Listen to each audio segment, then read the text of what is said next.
ট্রাম্পের যুদ্ধ করার ডানা ছেঁটে দিল মার্কিন কংগ্রেস। ইরানের ভয়ে হোয়াইট হাউসে তুমুল গৃহযুদ্ধ। আসসালামু আলাইকুম। মধ্যপ্রাচ্যে ইরানের সাথে যুদ্ধ বাঁধাতে গিয়ে এবার খোদ নিজের দেশে চরম রাজনৈতিক অভ্যুত্থানের মুখে পড়লেন মার্কিন প্রেসিডেন্ট ডোনাল্ড ট্রাম্প। বিশ্বখ্যাত সংবাদ সংস্থা রয়টার্সের সর্বশেষ চাঞ্চল্যকর রিপোর্ট অনুযায়ী গতকাল ৩রা জুন মার্কিন প্রতিনিধি পরিষদ বা হাউস অফ রিপ্রেজেন্টেটিভ ডোনাল্ড ট্রাম্পের এককভাবে যুদ্ধ ঘোষণার ক্ষমতার ওপর কঠোর নিষেধাজ্ঞা জারি করে একটি ঐতিহাসিক প্রস্তাব পাশ করেছে। এই আইনের ফলে মার্কিন প্রেসিডেন্ট চাইলেই আর একক সিদ্ধান্তে ইরানের ওপর আর কোনো সামরিক হামলা বা যুদ্ধ চাপিয়ে দিতে পারবেন না। পারস্য উপসাগরে ইরানের মিসাইল তাণ্ডবের পর মার্কিন রাজনীতিতে এখন এক তুমুল গৃহযুদ্ধ শুরু হয়ে গেছে। আজ আমরা দেখব রয়টার্সের এই বিস্ফোরক রিপোর্টের ভেতরের আসল সত্য এবং কিভাবে ওয়াশিংটনের অভ্যন্তরীণ ফাটল ইরানকে বিশ্বমঞ্চে একচেটিয়া সুবিধা এনে দিচ্ছে। রয়টার্সের ওয়াশিংটন ব্যুরোর প্রতিবেদন অনুযায়ী ডেমোক্র্যাট এবং বেশ কয়েকজন প্রভাবশালী রিপাবলিকান সাংসদ মিলে মার্কিন প্রতিনিধি পরিষদে এই ওয়ার পাওয়ার্স রেজলিউশন বা যুদ্ধ ক্ষমতা নিয়ন্ত্রণ প্রস্তাবটি পাশ করেছেন।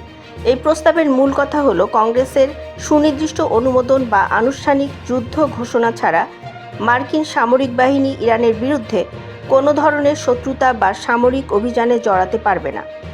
কংগ্রেসের স্পিকার স্পষ্ট করে বলেছেন, প্রেসিডেন্ট ট্রাম্পের খামখেয়ালি সিদ্ধান্তের কারণে আমরা আমাদের তরুণ মার্কিন সেনাদের মধ্যপ্রাচ্যের আরেকটি অন্তহীন এবং আত্মঘাতী যুদ্ধের আগুনে ঠেলে দিতে পারি না। এই আইন পাশ হওয়া ট্রাম্প প্রশাসনের যুদ্ধংদেহী নীতির গালে এক বিরাট চর। দর্শক, কেন মার্কিন কংগ্রেসকে এই জরুরি পদক্ষেপ নিতে হলো? এর মূল কারণ হলো ইরানের অদম্য সামরিক প্রতিরোধ। গত কয়েকদিনে ওমান ও কাতারের মধ্যস্থতায় যে যুদ্ধবিরতির আলোচনা চলছে, সেখানে ইরান সাফ জানিয়ে দিয়েছে তারা আমেরিকার কোনো হুমকি বা ব্ল্যাকমেইল মেনে নেবে না। ট্রাম্প যখন ইরানকে সামরিক শক্তি দিয়ে গুঁড়িয়ে দেওয়ার হুমকি দিচ্ছিলেন, ঠিক তখনই পেন্টাগনের শীর্ষ জেনারেলরা কংগ্রেসকে সতর্ক করেন যে ইরানের সাথে পূর্ণাঙ্গ যুদ্ধ হলে পুরো মধ্যপ্রাচ্যে থাকা মার্কিন ঘাঁটিগুলো ধ্বংস হয়ে যাবে এবং মার্কিন অর্থনীতি তাসের ঘরের মতো ভেঙে পড়বে।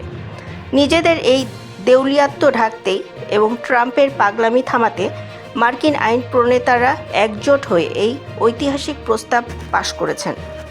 আন্তর্জাতিক ভূরাজনৈতিক বিশ্লেষকরা বলছেন, এই প্রস্তাব পাশের মাধ্যমে বিশ্বমঞ্চে আমেরিকার একাধিপত্য বা দাদাগিরির চরম পরাজয় ঘটল।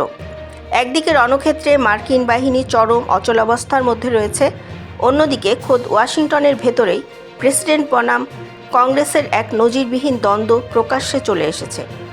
চীন ও রাশিয়ার মতো পরাশক্তিগুলো ইতিমধ্যেই এই ঘটনাকে ট্রাম্পের যুদ্ধবাদী নীতির নৈতিক পরাজয় হিসেবে আখ্যা দিয়েছে।